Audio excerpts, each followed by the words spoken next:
Well, Kemba, we're here at the Celtics practice facility where there's actually a summer camp going on. You got them all excited just by seeing you.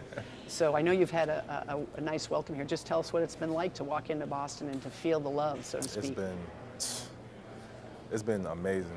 You know, just the feeling of being loved is something that everyone wants. And you know, as soon as I got here, that's the feeling I got. You know, from the staff members, the campers, the players, stuff like that. So it's been nothing short but amazing. So why was Boston so appealing to you? Because you had choices. Yeah, I had some choices, but you know, Boston was more appealing to me because, you know, of the amount of banners they have and how they compete on a night in, night out basis. They play so hard. They play the way that I like to play. And I just felt like I fit right in. Coach Stevens, of course, who's a great coach, has had a lot of success in this league as a head coach. You know, he was a guy who, you know, was a factor in my decision as well, because I wanted to play for him. I wanted to get that opportunity, and I've heard nothing but great things about him. So I'm looking forward to, you know, building that relationship and, you know, getting things going.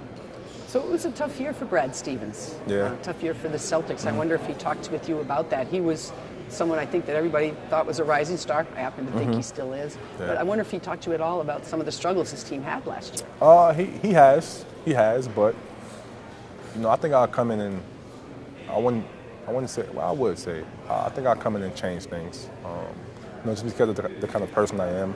And I'm really easy to get along with. I'm a competitor. You know, I'm definitely gonna try my best to bring guys with me. I won't go overboard with anything. I'm not that kind of guy. I won't step on any toes or anything like that. But yeah, I'm looking forward to this opportunity. Such great young players, such a legendary organization, and they wanted me. So, you know, now, you know, it's time for my next chapter, you know, in my career. So one of the problems was at times with this team, with the young players, they felt they had earned something that perhaps they hadn't. Yeah. I know you're easy to get along with, but can you be tough when you need to be with these young players? You have to be. You know, you have to be. As a leader, that's kind of something that I've learned, you know, over the years. You know, you can't always be quiet.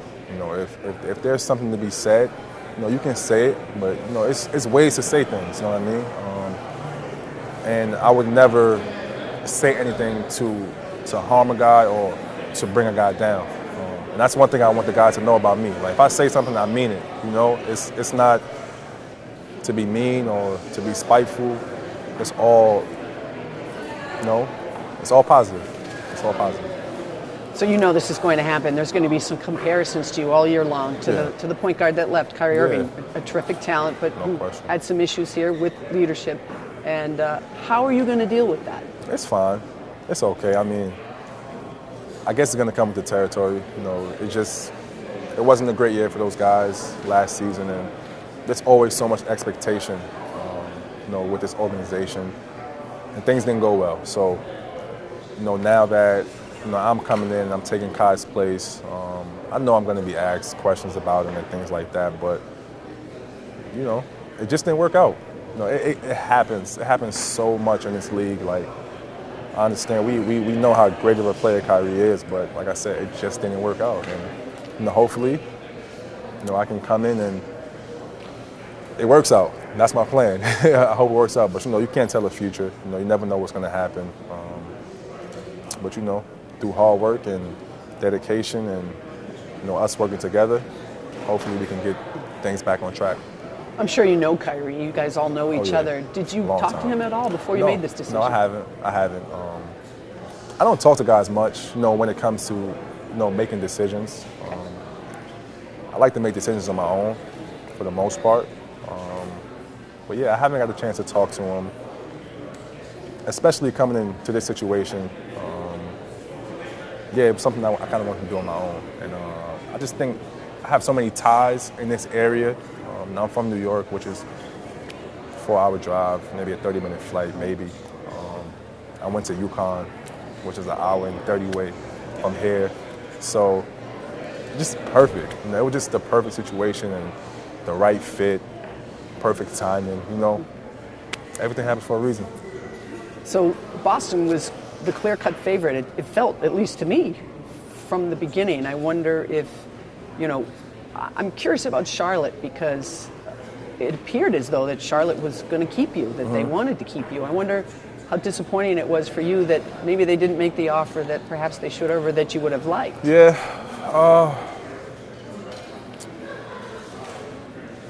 I wouldn't say disappointed. I mean, was I a little bit heartbroken? Yeah, no question. I mean, like I said, I've been there for so long, and that's the only place I know. But, you know, I think I started, as time went on, I started to get so excited about change and a new situation. And that's what happened. You know, like I said, I think everything happened for a reason. And, you know, now I'm a Boston Celtic, so I'm super excited. Yeah. So where were you when you found out you were third team All-NBA? Because that's a big deal. Where was I? I can't remember. But all I know is I couldn't believe it. I could not believe it. I could not believe it. Especially because, you know, usually when guys make those teams, you know, they're in the playoffs and, you know, things like that. So we didn't make the playoffs, so I definitely didn't think I would get it. And when I got it, yeah, it was crazy. Like, some of the accolades that I've been achieving, I would have never even imagined or dreamed of, you know, accomplishing those goals. So to be NBA All-13 was like out of this world. Like, yeah, it's just unbelievable. Yeah. So I wonder if this played a part in you being here in Boston today because you became eligible for the Supermax when you got that third team All-NBA. Charlotte's a small market team. Do you think it affected at all how things went from there? Maybe. I mean, not on my behalf. Maybe the organization's behalf. I mean, because of what I was eligible for. It's a lot of money, which, you know, they just didn't have. You know, which is fine. You know, I understand the way this thing works, and at the end of the day, it is a business. But yeah, like I said, it was tough. It was tough. Early on, I definitely had a couple tough days, but you know, I figured it out. But now I'm excited that I'm here. Like I can't keep saying enough about the change and, you know, how excited I am for, you know, this new chapter. I even have a new number, like, you know what I mean? So it's different. It's different. So you were in Paris with Jayson Tatum. I think at that point, maybe we didn't know you were coming to Boston, but you probably did, right? Or you were, you know, you had an idea. I had an idea, yeah. And me and Jayson actually spoke. We spoke for quite some time. You know, Jayson's such a good guy, such a great player. But for the most part, you know, I like being around high character guys with work ethic, just guys who I could be around and be myself around. And that's kind of the vibe that I got from JT, you know, when I was around him. And yeah, you know, when we left Paris, you know, as the days went on and free agency came, you know, and I made my decision, a lot was because of him.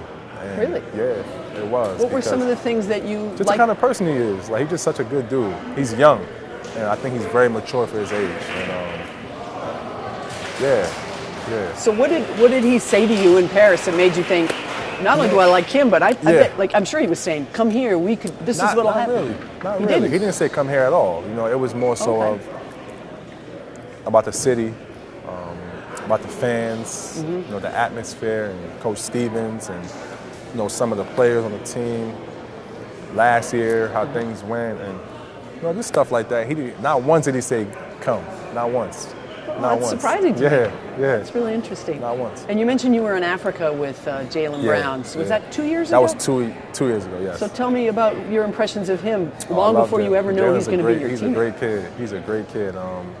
Different, right? He thinks differently. Yeah, he's smart. Really smart. You know, I know he's into tech and stuff like that. I got a chance to meet his family as well. His brother, his mom, such great people as well. But yeah, being around him, just so down to earth, such a good kid and a person who I could be around. And that's just the kind of people that I like. Like, I like to be able to be myself and be comfortable around people. And I think those two guys are, great examples of two guys who are just good people. I know on the outside looking in, people can look at us as athletes, they think that we're a certain way. And even being in it, you could think, somebody's a certain way playing against guys, but you don't know guys until you actually meet them. And meeting those guys, being around them, was pretty special to me, and it was definitely something that helped me with my decision. So we're talking a lot about leadership, which that's just because that seemed to be what was lacking here last year. In your mind, what makes a great leader? And is there someone that you've come across during your time in the NBA that gave you an idea or an example of how to do it? You know correctly? What? I think all leaders are so different. I think all leaders are so different. And for me, I'm more of a lead by example kind of guy, and I'm not a big talker. I'm not a big talker at all. But like I said, if something needs to be said, I will most definitely say it. But the guy who I've learned a lot from, and many people might not even consider him as a leader, is Marvin Williams. I got a chance to be around him for maybe 4 or 5 years, I think, and he's been like the best to me because he leads by example, which is he's always the first guy in the gym, last one to leave. He's constantly in the weight room, and when there's something to be said in the locker room, he says it. And he is the nicest guy in the world. But if he has to say anything, he's gonna get off his chest, and that's how it has to be, because everybody in the locker room, when Marv is saying something to everybody, even if he's yelling, it's like, okay, this is Marv. Like, he's the nicest guy in the world. If he's saying it, it's true. It has to be done. It has to be fixed. So, how good can this team be, Kemba? It's on us. It is. It's on us, and we're the ones who have to set that tone, set that tempo. I think we could be really good. I can't foresee the future. I think we have a chance to be really good. This is definitely the first team that I would be on, probably with any expectations. How does that feel? It feels good. It feels good. It does. It feels good to be talked about and have expectations. I think it's going to allow me personally to kind of tap into a whole new zone or work ethic level. You know what I mean? So yeah, I'm looking forward to the opportunity. Yeah. Thanks for watching ESPN on YouTube. For highlights and analysis, check out the ESPN app. And for live streaming and premium content, check out ESPN+.